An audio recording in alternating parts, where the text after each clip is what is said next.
So, welcome back to second episode of Velankanni travel series. അപ്പോൾ രണ്ടാമത്തെ ഈ പാർട്ടിൽ നമ്മൾ കവർ ചെയ്യാൻ പോകുന്നത് നേർച്ചയ്ക്ക് ശേഷം, അതായത് ആനിമുട്ടിലഴിഞ്ഞ് വന്നതിന് ശേഷം ഉള്ള ബാക്കി വിശേഷങ്ങളാണ്. അപ്പോൾ മുമ്പത്തെ ഫസ്റ്റ് പാർട്ട് വീഡിയോ കാണാത്തവരാരെങ്കിലും ഉണ്ടെങ്കിൽ ആ വീഡിയോ കണ്ടോളൂ. ഞാൻ ഡിസ്ക്രിപ്ഷനിൽ അതിൻ്റെ ലിങ്ക് കൊടുത്തോളാം. അപ്പോൾ നമുക്ക് നേരെ വീഡിയോയിലോട്ട് പോകാം.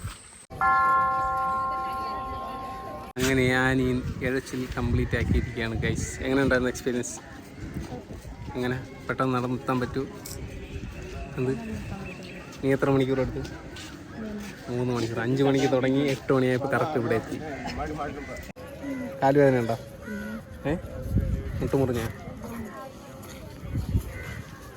നീ പള്ളിയിലോട്ട് പോവാ. പരിശുദ്ധ അമ്മയുടെ കുളം. ഏകദേശം 16-ാം നൂറ്റാണ്ടിൽ പരിശുദ്ധ ആരോഗ്യ മാതാവ് ഈ കുളക്കരയിൽ വെച്ച് ഒരു പാൽക്കാരനായ ബാലന് പ്രത്യക്ഷപ്പെടുകയും അവനെ അത്ഭുതമാം വിധം അനുഗ്രഹിക്കുകയും ചെയ്തു. അന്നു മുതൽ ഈ ജലസംഭരണി പരിശുദ്ധ അമ്മയുടെ കുളം എന്ന പേരിൽ അറിയപ്പെടുന്നു. ഈ കുളത്തിലെ ജലം ദൈവകൃപകളുടെയും നിരവധി അനുഗ്രഹങ്ങളുടെയും ഉറവയായി വിശ്വസിച്ച് പോവുകയും ചെയ്യുന്നുണ്ട് കേട്ടോ. നമുക്ക് പള്ളിക്കകത്ത് ഫോട്ടോഗ്രാഫി വീഡിയോഗ്രാഫി ഒന്നുമില്ല, സൈലൻ്റ് ആയിരിക്കണം എന്നൊക്കെയുള്ള ബോർഡ് വെച്ചിട്ടുണ്ട്. അപ്പോൾ നമുക്കകത്ത് കയറിയിട്ട് പുറത്ത് വന്നിട്ട് ബാക്കി വിശേഷങ്ങൾ കാണിച്ചു തരാം. ഇവിടുത്തെ മറ്റൊരു അത്ഭുതം എന്ന് പറഞ്ഞു കഴിഞ്ഞാൽ, പോർച്ചുഗീസ് നാവികർ ഇതിലൂടെ കടലിൽ സഞ്ചരിച്ചുകൊണ്ടിരിക്കുമ്പം കടൽ പ്രക്ഷുബ്ധമാവുകയും അവർക്ക് അതിലൂടെ സഞ്ചരിക്കാൻ പറ്റാതെ കര ഏതെന്ന് കണ്ടറിയാൻ പറ്റാത്ത ഒരു സാഹചര്യമുണ്ടായി. അപ്പോൾ അതിലുണ്ടായിരുന്നവർ ഇതുപോലെ മാതാവിന് ഒരു നേർച്ച നേരുകയും പ്രാർത്ഥിക്കുകയൊക്കെ ചെയ്തു. അതിൻ്റെ ഫലമായിട്ട് അവർ കര കണ്ടെത്തുകയും ആ കരയിൽ ഒരു മാതാവിന് പള്ളി പണി കഴിപ്പിക്കുകയൊക്കെ ചെയ്തു എന്നാണ് പറയുന്നത്. അങ്ങനെ ഉണ്ടായതാണ് ഈ വേളാങ്കണ്ണി പള്ളി എന്നാണ് പറയുന്നത്. ഒരുപാട് ആളുകൾ വരാൻ തുടങ്ങിയതേ ഉള്ളൂ കേട്ടോ. നമ്മൾ നേരത്തെ വന്ന വഴിയാണ് ഈ കാണുന്നത്. പക്ഷേ രാവിലെ ആയതുകൊണ്ട് തന്നെ തിരക്കില്ലായിരുന്നു. പക്ഷേ ഇപ്പോൾ ഒരു 8 മണി സമയം ആയതേ ഉള്ളൂ. നല്ല രീതിക്ക് തിരക്കുണ്ട്. 2 സൈഡിൽ കൂടെ ഇഷ്ടംപോലെ ആൾ പറഞ്ഞുകൊണ്ട് നടുക്കൂടെ മുട്ടിൽ ഇഴയുന്നവരും വരുന്നുണ്ട്. ഇവിടെ എല്ലാം തൊട്ടിലും താലിയൊക്കെയാണ് കേട്ടോ കൊണ്ടുവന്ന് കെട്ടിയിരിക്കണേ. എനിക്ക് തോന്നുന്നു കുഞ്ഞുങ്ങളില്ലാത്തവർ തൊട്ടിലും കല്യാണം നടക്കാൻ വേണ്ടിയിട്ട് താലിയൊക്കെ കെട്ടിയിരിക്കണായിരിക്കാം. ശരിക്കും പറഞ്ഞാൽ ഇവിടെ ഇങ്ങനെ ഒരു നേർച്ചയില്ല. ഇതെല്ലാം പത്രമാധ്യമങ്ങളിലും വന്നതാണ്. ഇത് പുറത്തുള്ളവർ വന്നിട്ട് അവരുടെ കച്ചവടത്തിന് വേണ്ടിയിട്ട് തുടങ്ങിയതാണ് ഈ ഒരു സംഭവം. ഇവിടെ ഇങ്ങനത്തെ ഒരു സമ്പ്രദായം ഇല്ല എന്ന് നമ്മളിവിടെ കുർബാനയ്ക്ക് കൂടുമ്പോഴും അല്ലാതെ പ്രാർത്ഥിക്കാൻ വേണ്ടി ചെന്ന് നിൽക്കുമ്പോഴെല്ലാം പറയുന്നുണ്ട് അച്ഛന്മാർ. അപ്പോൾ നിങ്ങൾ ആരെങ്കിലും പറഞ്ഞിട്ടുണ്ടെങ്കിൽ നിങ്ങളിതൊന്ന് വാങ്ങിച്ച് കെട്ടേ അങ്ങനെ ഉപയോഗിക്കുകയൊന്നും ചെയ്യരുത് കേട്ടോ. ഇവിടെ അതൊന്നും ഇല്ല. കൈ പോണ വണ്ടി ഇവിടെ നിന്ന് വേസ്റ്റ് എടുക്കാൻ വേണ്ടിയിട്ട് അപ്പോഴപ്പോഴോ വന്നിട്ട് പോകും കേട്ടോ. അതുപോലെ തന്നെ ബഗ്ഗിയൊക്കെ കിടപ്പുണ്ട്. ഇവിടെ നടക്കാൻ വയ്യാത്തവർക്കൊക്കെ ബഗ്ഗിയിൽ കയറിയും വരാം. നമ്മളവിടെയൊക്കെ മുതുക്ക് മഴ. ഇവിടെയാണെങ്കിൽ ഏറ്റ വെയിൽ. 7 മണിയായപ്പോഴേ സൂര്യൻ വന്ന്. നമ്മളവിടെ അമ്മേനെ വിളിച്ചപ്പോഴത്തേക്ക് ഏറ്റ മഴയെന്ന് പറഞ്ഞിട്ട്. വരുന്നവർക്ക് വേണ്ടി ബാത്റൂം സൗകര്യമുണ്ട്. പക്ഷേ വെറും അങ്ങേയറ്റം അമ്പതിച്ച പണ്ട് കാലങ്ങളിലുള്ള ഒരു ബാത്റൂം സൗകര്യമാണ് കേട്ടോ ഇവിടെ ഉള്ളത്. ആനി വരുമ്പോൾ ചോദിക്കാം ലേഡീസ് ടോയ്ലറ്റ് ഒക്കെ എങ്ങനെ ഉണ്ടെന്ന്. ബാത്റൂം സൗകര്യം എങ്ങനെയുണ്ട്? കുഴപ്പമില്ല, ഓക്കെ, വൃത്തിയുണ്ട്, പൈപ്പുണ്ടോ, എല്ലാം ഉണ്ട്. ലേഡീസിന് ഉപയോഗിക്കാൻ പറ്റണ ബാത്റൂം തന്നെ, കുഴപ്പമില്ലല്ലോ, വൃത്തിയുണ്ടല്ലോ. ബാത്റൂമിലോട്ട് പോകാനുള്ള വഴി ഇതാണ് ഗൈസ്. ഇതിൽ പോയി കഴിഞ്ഞാൽ ആ പുതിയ ബാത്റൂമിൽ പോവാം. അവിടെ ആണുങ്ങൾക്കും പെണ്ണുങ്ങൾക്കും ഉണ്ട്. അത് നല്ല ബാത്റൂം എന്നാണ് ആനി പറഞ്ഞത്. ഞാൻ പോയത് വെറും മൂഞ്ചിയതിലായിപ്പോയി. ഇവിടെ ഈ നിൽക്കുന്നതെല്ലാം വേപ്പ് മരങ്ങളാണ് കേട്ടോ. എല്ലാം വേപ്പാണ്. എല്ലാത്തിനും ഇത് കിട്ടിയിട്ടുണ്ട്. അതുകൊണ്ട് നമുക്ക് ഇരിക്കാനും പറ്റും. ഇവിടെ എല്ലായിടത്തും വൃത്തിയുണ്ട് കേട്ടോ, കുഴപ്പമില്ല. കാക്കര കാഷ്ടം ഒഴിച്ചാൽ ബാക്കി എല്ലായിടത്തും വൃത്തിയുണ്ട്. പ്ലാസ്റ്റിക് ചവറ സാധനങ്ങളൊന്നുമില്ല.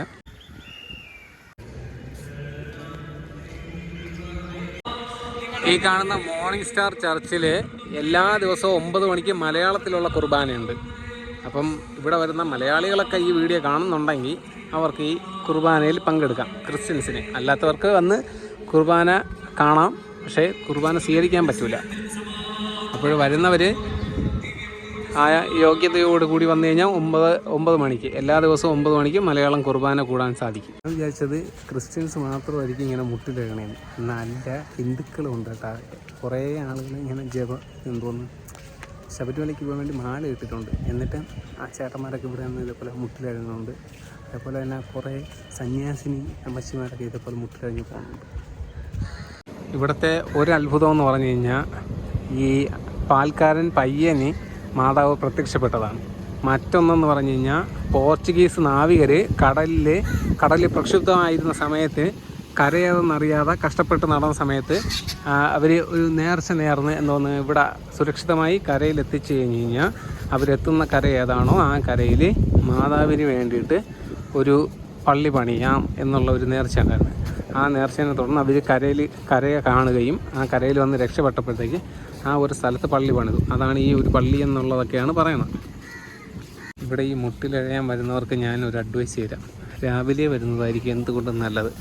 രാവിലെ ഒരു 4:30-5 മണി ടൈമിൽ തുടങ്ങിക്കഴിഞ്ഞ് കഴിഞ്ഞാൽ നിങ്ങൾക്ക് അപ്പുറത്ത് പള്ളി തുറക്കാം. അതായത് ഒരു 7:30-8 മണി ടൈമൊക്കെ ആകുമ്പോഴത്തേക്ക് അങ്ങേ അറ്റം വരെ എത്താൻ പറ്റും. ആ ഒരു സമയമാകുമ്പോഴത്തേക്ക് ഇവിടെ സൂര്യപ്രകാശം കറക്റ്റായിട്ട് മണ്ണിൽ തട്ടി തുടങ്ങുള്ളൂ. അതിന് ശേഷം വരുന്നവർക്കെല്ലാം നല്ല സ്ട്രഗിൾ ചെയ്യേണ്ടി വരും. കാരണം അത്രയ്ക്ക് കടൽ തീരത്തെ മണലാണ്. അപ്പം അത്രയ്ക്ക് ചുട്ടുപഴുത പോലെ കിടക്കും. പിന്നെ നമ്മളെ മുട്ടൊക്കെ പൊട്ടിക്കഴിഞ്ഞ് കഴിഞ്ഞാൽ കറക്റ്റായിട്ട് ഇത് മുറിവ് ഉണ്ടാക്കുകയും ചെയ്യും. നല്ല ചൂടുമാണ്. നിങ്ങളിവിടെ 2 വീലറിൽ വന്നു കഴിഞ്ഞാൽ 2 വീലർ നിങ്ങൾക്ക് ഫ്രീ ആയിട്ട് പാർക്ക് ചെയ്യാൻ കേട്ടോ. വെയിലും മഴയൊന്നും കൊള്ളാതെ അടിപൊളിയായിട്ട് പാർക്ക് ചെയ്യാൻ വേണ്ടിയിട്ട് ഷെഡുണ്ട്. നല്ല വലിയ ഷെഡാണ്. അപ്പോൾ അതിനകത്ത് വണ്ടി പാർക്ക് ഫ്രീ ആയിട്ടുള്ള 2 വീലർ പാർക്കിംഗ് പറഞ്ഞത് നമ്മുടെ വലിയ പള്ളിയിൽ, അതായത് ഇവിടുത്തെ വേളാങ്കണ്ണിയിലെ മെയിൻ പള്ളിയുടെ നേരെ ഓപ്പോസിറ്റാണ് കേട്ടോ. നമ്മളിപ്പോൾ ഉള്ളത് വലിയ പള്ളിയുടെ സൈഡിലായിട്ടുള്ള ഒരുപാട് ഷോപ്പുകളുള്ള സ്ഥലത്താണ് കേട്ടോ. ഇഷ്ടംപോലെ ഡൈകാസ്റ്റ് വണ്ടികൾ ഇരിപ്പുണ്ട് കേട്ടോ. ഓരോന്നിനും ഓരോ വിലയാണ്.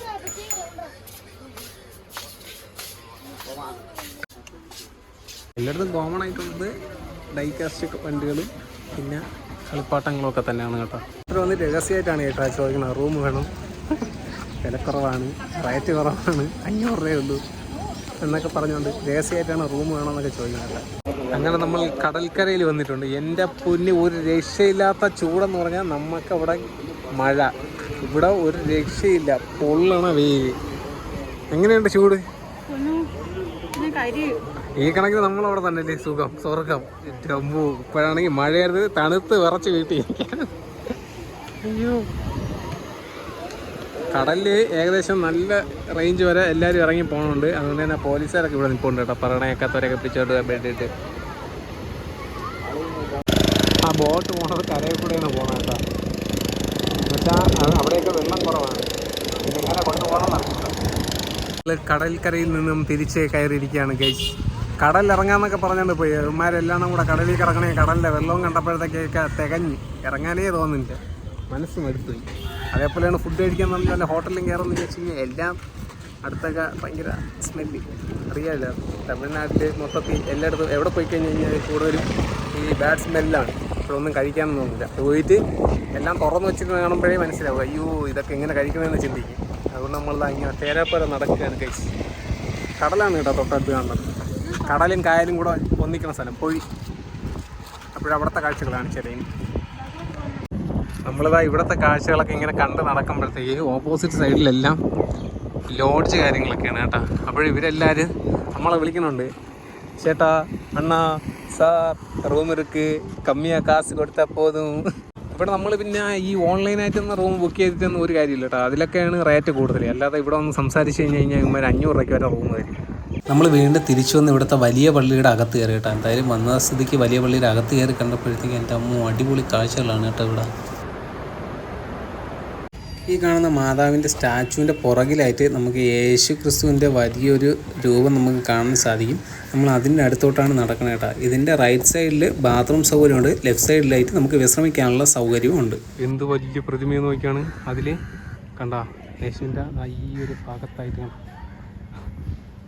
തൂക്കത്തേനാണ് കേട്ടോ സംഭവം. വേളാങ്കണ്ണിയോട് വിട പറയാൻ പോവുകയാണ്. ഇത്ര നേരം അതിനകത്താണ് കേട്ടോ ഇരുന്നത്. അപ്പോൾ പറഞ്ഞിരിക്കുകയാണെങ്കിൽ അവനകത്തിരിക്കുക 5 മണിയാകുമ്പോഴത്തേക്ക് പുറത്തിറക്കി വിടും. അപ്പോൾ നമ്മളങ്ങനെ ഇനി തിരിച്ചു പോവുകയാണ്. രാത്രി 8 മണിക്കാണ് ബസ്.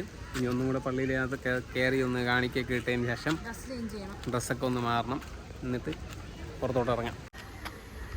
കയ്യും കാര്യമൊക്കെ കഴിവ് അത്യാവശ്യം വെള്ളം ഇവിടെയുണ്ട്. അതുപോലെ തന്നെ അപ്പുറത്ത് ലേഡീസിൻ്റെ ബാത്റൂം, അതിൻ്റെ അപ്പുറത്ത് ജെൻസിൻ്റെ ബാത്റൂം. ഇവിടെ ഈ ബാത്റൂമിനൊന്നും ഒരു കുറവില്ല, പക്ഷേ വൃത്തിക്ക് ഇത്തിരി കുറവുണ്ട്. ഈ കുഞ്ഞു കൊച്ച് കുറച്ച് സ്റ്റിക്കറുകളും കാര്യങ്ങളും കൊണ്ടുവന്ന് നമ്മളടുത്ത് വന്ന് യാദൃശ്യമായിട്ട് കണ്ടതാണ് കേട്ടോ. ഇവൻ വേറൊരു വീഡിയോയിലുണ്ട്, വീഡിയോ കണ്ടുപിടിച്ച് കമൻറ്റ് ചെയ്യണേ.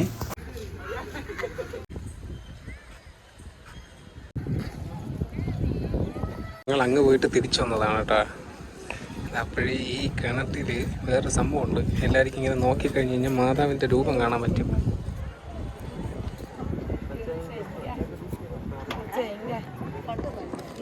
കാണുന്നത് കറക്റ്റായിട്ട് മാതാവിൻ്റെ രൂപമാണ്. ഈ ലൈറ്റ് വെച്ചിട്ട് അതിൽ മാതാവിൻ്റെ ഫോട്ടോ പ്രൊജക്റ്റ് ചെയ്താണ് താഴെ കാണുന്നത്.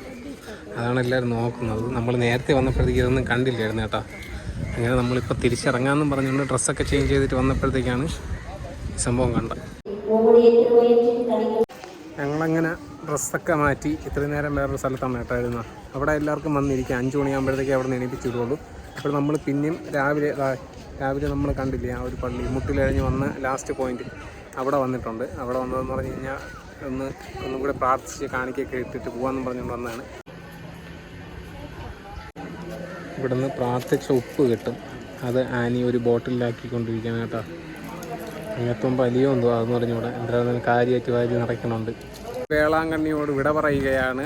ഇവിടുത്തെ നേർച്ചകളെല്ലാം കഴിഞ്ഞ് മെഴുതിലെത്തിച്ച് അവിടെ കാണിക്കിട്ട് പിന്നെ എന്തിനൊക്കെ ചെയ്ത് പ്രാർത്ഥിച്ച് ഇവിടെയുള്ള പള്ളികളിലൊക്കെ കയറി അവിടെ എല്ലാം ചെന്ന് നിന്ന് കുർബാനയൊക്കെ കണ്ട് ബീച്ചിൽ പോയി. അവിടുത്തെ ആ ഫാൻസി സ്റ്റോറിലകത്തൂടെ കയറി ഇറങ്ങി നടന്ന് ഹാപ്പി. അപ്പോൾ ഇനി വീണ്ടും വരാമെന്ന ശുഭപ്രതീക്ഷയോടെയാണ് നമ്മൾ ഇന്ന് ഇവിടെ നിന്ന് തിരിച്ചു പോകുന്നത് കേട്ടോ. നമുക്ക് രാത്രി 8 മണിക്ക് നേരത്തെ പറഞ്ഞു രാത്രി 8 മണിക്കാണ് ബസ്.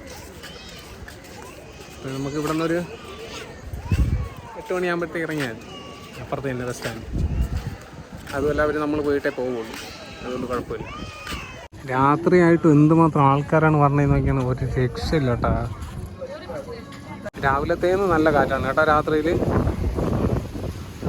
അടിച്ച് പറക്കുന്നുണ്ട്. ഇവിടെ ഷീറ്റൊക്കെ പറക്കുന്ന സൗണ്ടൊക്കെ കേൾക്കാം. എല്ലായിടത്തും നല്ല ക്രൗഡാണ് കേട്ടോ. നല്ല തിരക്കുന്നുണ്ടെങ്കിൽ നല്ല തിരക്കുണ്ട്. നമ്മളിതാ വെളിയിൽ ബസ് സ്റ്റാൻഡിലോട്ട് പോവുകയാണ്. രക്ഷയില്ലാത്ത തിരക്ക് കേട്ടോ. റോഡിലൊക്കെ ഭയങ്കര തിരക്കാണ്. നമ്മളങ്ങനെ ബസ് സ്റ്റാൻഡിൽ എത്തിയിട്ടുണ്ട്. ആ കാണുന്ന ഹോട്ടൽ സീഷെല്ലിൻ്റെ മുമ്പിലാണ് നമ്മുടെ ബസ് പറഞ്ഞത്. മലയാളി ഹോട്ടലെന്നൊക്കെ എഴുതിയിട്ടുണ്ട് കേട്ടോ. നമ്മുടെ ബസ് വന്നിരിക്കുകയാണ് ഗൈസ്. V bus. ഇതിൽ തന്നെയാണ് നമ്മൾ ഇങ്ങോട്ട് വന്നത്. തിരിച്ചു പോകുന്നതും അതേ ബസ്സിൽ തന്നെയാണ്. നമ്മൾ ഇന്നലെ ഇവിടെയാണ് കേട്ടോ. അതായത് ഇന്ന് രാവിലെ വരെ ഇതിനകത്താണ് നമ്മൾ കിടന്നത്. ഇന്ന് നമ്മൾ ഇവിടെ നേരെ ഫ്രണ്ടിൽ 11-12 ഇതിൽ ഞാനിതാ വലിഞ്ഞ് കയറുകയാണ് ഗൈസ്. എന്തോന്ന് കാണിക്കുന്നു നീ? കാല് വയ്യല്ലേ? മുട്ടിലഴിഞ്ഞത് മുട്ട് മടക്കാൻ പറ്റാതെ ഗൈസ്. ഞങ്ങൾ ബസ് കയറിയിരിക്കുകയാണ് ഗൈസ്. ഇനി രാവിലെ 6:30 ആകുമ്പോഴത്തേക്ക് തിരുവനന്തപുരത്ത് എത്തുമെന്നാണ് പറഞ്ഞിരുന്നത്. അപ്പോൾ നമുക്ക് തിരുവനന്തപുരത്ത് എത്തിയിട്ട് കാണാം. ഇനി ഒരു കാഴ്ചകളും ഇല്ല, പുറത്തുള്ള ഉറങ്ങണം. നല്ല ക്ഷീണമാണ്. Good morning guys. നമ്മളങ്ങനെ കളിക്കാവിള കഴിഞ്ഞിരിക്കുകയാണ്. ഇനി കുറച്ച് നേരം കൂടെ കഴിയുമ്പോഴേ ഇപ്പം മനസ്സിലായല്ല നമ്മൾ കേരളത്തിലെത്തിയെന്ന്. പന്ന റോഡ്. കുറച്ചുകൂടെ കഴിയുമ്പോൾ നമ്മൾ തിരുവനന്തപുരത്ത് ലാൻഡ് ചെയ്യുന്നതായിരിക്കും. ഉറക്കാൻ ശരിയായില്ല. ചെറുതായിട്ട് മഴ. നമ്മൾ കേരളത്തിൽ കയറിയപ്പോൾ മൊത്തം മഴ കേട്ടോ. ഞാൻ കാണിച്ചു തരാം. ഇനി റോഡ് കണ്ട മഴയൊക്കെ പെയ്ത് വെള്ളമൊക്കെ കെട്ടി കിടക്കണം. നമ്മൾ ഇതുവരെ വന്ന വഴിക്ക് ഒരിടത്തും മഴയില്ലായിരുന്നു. ചെറുതായിട്ട് ബസ്സിലിരുന്നപ്പോഴത്തേക്ക് ചെറുതായിട്ട് മഴച്ചാറ്റ ഉണ്ടായിരുന്നു കേട്ടോ. കടലിന് നടുവിലൂടെയാണ് നമ്മളിപ്പോൾ പൊയ്ക്കൊണ്ടിരിക്കുന്നത്. എന്തരുടെ ഇത് റോഡില്ലേ ഇവിടെ? ബൈപ്പാസിൽ പയ്യന്മാർ രാവിലെ ക്രിക്കറ്റ് കളി. നൈസ്. മൊത്തം ഓപ്പൺ ആവുന്നവരെല്ലായിരിക്കും ഗ്രൗണ്ടായിട്ട് ഉപയോഗിക്കും കേട്ടോ ഇവിടെ. അങ്ങനെ നമ്മൾ കോവളം എത്തിയിരിക്കുകയാണ് ഗൈസ്. കോവളം അങ്ങനെ ആനി ഉറക്കം വേണ്ടിയിട്ട് വിട്ടിട്ടുണ്ട് ഗൈസ്. തിരുവനന്തപുരത്തേക്ക് സ്വാഗതം. Good morning. അങ്ങനെ നമ്മൾ തമ്പാനൂർ ഇറങ്ങിയിരിക്കുകയാണ്. തമ്പാനൂർ വന്നപ്പോഴേ മഴ പെയ്ത് വെള്ളം കെട്ടി കിടക്കുന്നതാണ് കാണുന്നത്. നമുക്കിപ്പോൾ ഇവിടെ നിന്ന് ബസ്സുണ്ട്. മീനാങ്കിലോട്ട് ബസ്സുണ്ട്. 7-നും 7:15-നൊക്കെ ബസ്സുണ്ട്. ഏതെങ്കിലും കിട്ടുമെന്ന് നോക്കാം. നമ്മളെ KSRTC ബസ് കണ്ടിട്ട് തന്നെ ഇപ്പം എത്ര ദിവസമായി? 2-3 ദിവസമായി. കാരണം ഇന്ന് രാവിലെ നമ്മൾ KSRTC ബസ് കണ്ടിരിക്കുകയാണ് ഗൈസ്. ഏതെങ്കിലും നാട്ടിൽ പോയിട്ട് നമ്മളെ KSRTC ബസ് കാണുമ്പോൾ ഉള്ള ഒരു സന്തോഷം അത് വേറെയാണ്. പിന്നെ അതുപോലെയാണ് നമ്മളെ സ്വന്തം തിരുവനന്തപുരത്ത് വന്നിറങ്ങുമ്പോൾ ഉള്ള സന്തോഷം വേറെയാണ്. 7ാമത്തെ പ്ലാറ്റ്ഫോമിലാണ് കേട്ടോ നമുക്ക് പോകാനുള്ള ബസ് പിടിക്കാൻ. നമ്മളെ മീനാങ്കിൽ ബസ് പിടിക്കുന്നത് 7ാമത്തെ പ്ലാറ്റ്ഫോമിലാണ്. പക്ഷേ ഇവിടെ പ്ലാറ്റ്ഫോമിൻ്റെ പണി നടക്കുന്നുണ്ട്. എവിടെയാണെന്നുള്ളത് അറിഞ്ഞൂടാ. നമ്മളങ്ങനെ ഈ കാണുന്ന തിരുമല കാട്ടാക്കട കുറ്റിച്ചലാരനാട് വഴി വിതിര ബസ്സിൽ കയറി പറണ്ടോട്ട് ഇറങ്ങാമെന്നുള്ള പ്ലാനിലെത്തി ഗൈസ്. ഇവിടെ നിന്ന് മീനാങ്ക് ബസ് ഉണ്ടെന്ന് ചോദിച്ചപ്പോഴത്തേക്ക് ആ ബസ്സിൽ പോയി പറണ്ടോട്ട് ഇറങ്ങാം, ആ ബസ്സിൽ പോയി ആരിനട്ട് ഇറങ്ങാം, അതിൽ പോയി കഴിഞ്ഞാൽ അടുത്ത ബസ് കിട്ടുമെന്നൊക്കെ പറയണേ. അല്ലാതെ ബസ് ഉണ്ടായില്ലേ എന്ന് പറയുന്നില്ല. കയറിക്കോളൂ. നമ്മൾ ടിക്കറ്റൊക്കെ എടുത്ത് കേട്ടോ. 2 പേർക്കും കൂടെ 90 രൂപയാണ് ടിക്കറ്റ്. നമുക്ക് ഇവിടെ നിന്ന് തിരുവനന്തപുരത്ത് നിന്ന് നേരെ മീനാങ്കിൽ ബസ്സിലാണ് കയറണമെങ്കിൽ ഒരാൾക്ക് 48 രൂപ വെച്ച്, 2 പേരും കൂടെ ആകുമ്പോൾ ഇങ്ങനെ 50 100 98 രൂപ അല്ല 96 രൂപ ഉള്ളായിരുന്നു. അപ്പം 90 രൂപ. ഇനി പറന്തോടെ നിന്ന് അടുത്ത ഒന്നുകിൽ ബസ്സിൽ പോകണം, അല്ലെങ്കിൽ വല്ല ഓട്ടോറിക്ഷയും പിടിച്ച് പോകണം. അങ്ങനെ നമ്മൾ പറന്തോട് ഇറങ്ങിയിട്ട് അവിടെ നിന്ന് മീനാങ്കൽ ബസ്സിൽ കയറി മീനാങ്കലോട്ട് പോവുകയാണ് ഗൈസ്. Finally reach Meenankal. നമ്മൾ ബസ് ഇറങ്ങി വീട്ടിലോട്ട് നടക്കുകയാണ് ഗൈസ്. എനിക്ക് കാര്യം വയ്യ, പക്ഷേ ആറ്റിച്ചൂട് കാണിക്കരുത്. നല്ല മഴക്കുള്ളു, ഇരുണ്ട് കിടക്കണം ഇരുട്ട്. ഇന്നത്തെ വീഡിയോ ഇത്രയേ ഉള്ളൂ. എല്ലാവർക്കും വീഡിയോ ഇഷ്ടമായെന്ന് വിശ്വസിക്കുന്നു. ഇഷ്ടമായി കഴിഞ്ഞാൽ മറക്കാതെ ലൈക്ക് ചെയ്യുക, കമൻറ്റ് ചെയ്യുക, ഷെയർ ചെയ്യുക, സബ്സ്ക്രൈബ് ചെയ്യുക, ബെല്ലൈക്കനോട് എന്നെ വിളിച്ച് വെച്ചോ. നമ്മൾ നേരെ വീട്ടിലോട്ട് പോകാം.